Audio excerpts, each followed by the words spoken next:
tarde, mulheres edificantes. Seja muito bem-vinda, você que é nova, você que já segue o canal, você que já participa do Chafé. E eu tô aqui mais um dia, que hoje é terça-feira, para te falar que é um prazer estar aqui com vocês de segunda a sexta-feira às 17h57. E essa semana nós estamos falando sobre o quê? As dores do passado que fraudam a identidade e como superá-las. Ontem, não sei quem alguém lembra, se já assistiu, se você não assistiu, volte lá e assista. Nós falamos sobre a dor do abandono, que o abandono ele não é só físico, mas ele também é emocional. E o emocional é aquilo que mais frauda ainda a nossa identidade, porque você tem a pessoa ali perto do seu lado, mas você não sente que tem ela realmente conectada com você. Então isso traz muitas consequências, isso gera padrões de comportamentos. Então eu citei alguns pontos aqui, ontem, que traz o que? Medo, traz apego acelerado, traz autossuficiência e também escolhas inconscientes. E escolhas inconscientes de um relacionamento, de uma amizade, tudo que vai gerar novamente esse gatilho, esse sentimento de abandono. Então você vai buscar em outras pessoas aquilo que realmente continue alimentando o seu vício emocional. E hoje nós vamos falar de um outro ponto, que é um ponto da injustiça. Só que não é uma injustiça, assim, talvez como você esteja pensando, alguém falou mal de você, ou alguém fez algo só para te ferir. Não.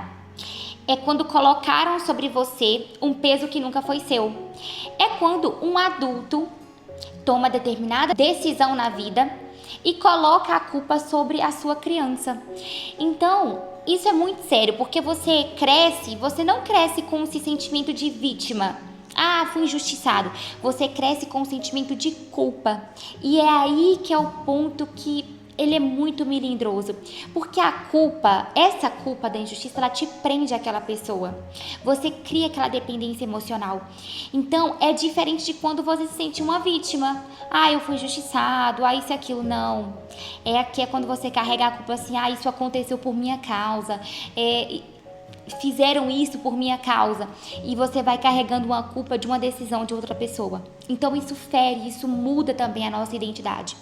Então, nem sempre essa injustiça ela é gritada, às vezes elas são comportamentos, comportamentos dos adultos, de quando a gente é criança, isso vai gerando e vai transformando ali. Então assim, quero contar para vocês uma parte da minha história, que foi realmente quando a minha mãe ela foi embora para os Estados Unidos, e eu cresci após os 7 anos de idade ouvindo que minha mãe tinha ido embora por minha causa, tanto dela, quanto dos meus avós, quanto de todas as pessoas ao redor. E claro, foi assim uma atitude corajosa. Minha mãe é uma guerreira, trabalhadeira, minha mãe, ela fez assim o que podia, mas colocaram sobre mim, sobre uma fala, uma culpa muito grande. Então eu cresci falando assim, eu tenho que ser perfeita, eu tenho que fazer tudo pela minha mãe, porque a minha mãe foi embora para me dar uma vida melhor, a minha mãe foi embora para me proporcionar isso, a minha mãe foi embora por minha causa. Então isso era o que foi construído na Gislaine. Então isso me trouxe muitas feridas, porque eu tive que ter comportamentos que fraudaram a minha identidade. Então eu cresci sendo a filha que tirava ótimas notas, eu cresci sendo a filha que era perfeita, eu quis ser perfeita, eu quis me espelhar muito, para agradar a minha mãe, para aquela pessoa que tinha feito tudo por mim. Mas por muitos anos isso fraudou a minha identidade, de forma que eu não conhecia quem a Gislaine era, porque isso foram umas feridas muito profundas. E quero trazer aqui com vocês alguns pontos que eu identifiquei em mim, que eu tive que realmente me curar. Quando a injustiça ela ainda não é tratada, eu tinha certos comportamentos, que é primeiro, culpa crônica, dependência emocional, necessidade exagerada de agradar, medo de errar e autoacusação constante. Então o tempo todo no meu cérebro, o quê? Eu vivia pedindo desculpa inconscientemente por existir, porque eu era a causadora de um sofrimento, eu era causadora de uma pessoa ter feito esse esforço, vivia tentando não incomodar as pessoas, porque eu era um peso, eu já era um peso, porque alguém foi embora do Brasil, porque alguém teve que ralar, alguém teve que sofrer, eu era a culpada daquilo. Então era o sentimento que a Gislaine tinha. Eu tinha medo de errar porque eu acreditava que errar faz as pessoas irem embora. Eu pensava que a minha criança, ela era errada, por isso que talvez a minha mãe foi embora, porque eu nasci de um erro. Isso era o que estava enraizado em mim. Talvez você não esteja vivendo sobre um abandono, mas sobre uma condenação emocional, presa a situações que pessoas te falaram: isso aconteceu por sua culpa, isso aconteceu por tal fato, sabe? Mas em Ezequiel 18:20 diz assim: o filho não será castigado pelos pecados do pai, nem o pai pelos pecados do filho. O justo será recompensado por sua justiça, e o perverso será castigado por sua perversidade. Então, e aqui Romanos 8:1 diz: portanto, agora já não há condenação para os que estão em Cristo Jesus. Então, uma coisa que nós temos que entender, a minha libertação ela veio quando eu entendi que eu não era culpada pela responsabilidade e decisão de alguém. A autorresponsabilidade tem que ser da pessoa que tomou a decisão de fazer aquilo, tal ato. Então, quando eu entendi que a minha mãe que decidiu ir embora e aquilo ali não era sobre mim, a decisão não foi minha, eu me libertei daquilo. Só que foi um processo muito longo, porque ao mesmo tempo que eu entendia isso, eu tinha uma dependência emocional, que eu estava presa a ela. Então isso foi muito conflituoso na minha mente. Mas assim, o que eu quero deixar aqui para vocês? Primeiro, para superar isso, reconhecer a distorção. Nem toda dor que você sente foi causada por você. Primeiro ponto é entender isso. O que você decide, você tem que ser autorresponsável por aquilo. Mas o que o outro decide, não cabe a você. Quantos casamentos hoje acabam pela decisão do outro cônjuge, não por você?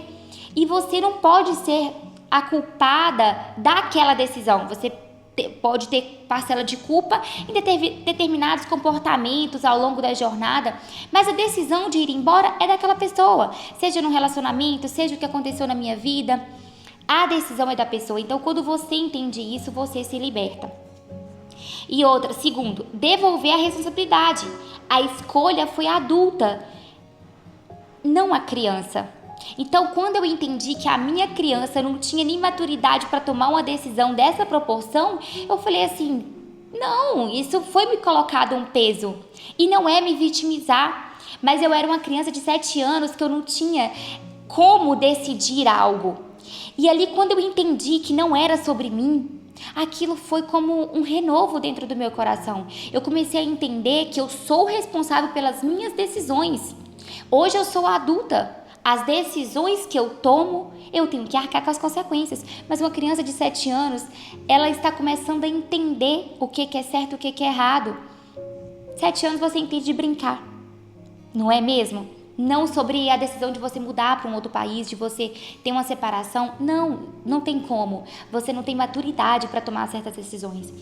Terceiro, romper com a autoacusação. Você não vive mais sobre a sentença emocional. É romper esse ciclo que ele te prende. Em Ezequiel, Jesus falou o quê?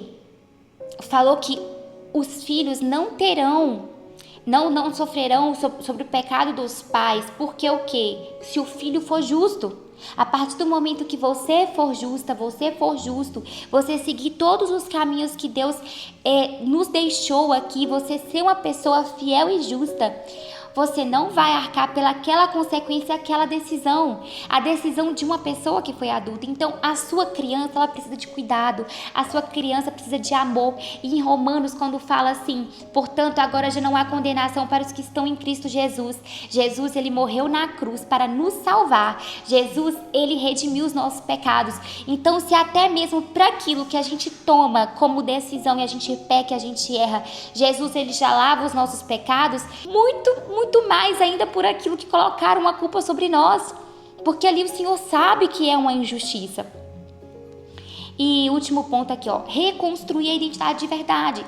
Uma das coisas que realmente foi curando isso em mim foi quando eu comecei a entender quem eu era, quem eu nasci para ser, o que o Senhor diz sobre mim, o que o Senhor quis para mim.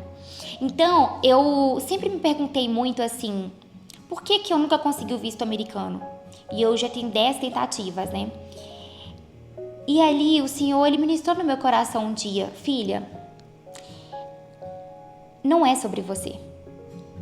Eu nunca decidi ir embora.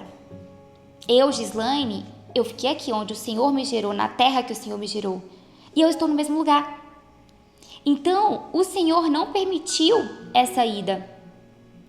Porque também não foi uma decisão minha. E o Senhor, a vontade dele é que eu esteja aqui até esse momento. Não é que eu vá.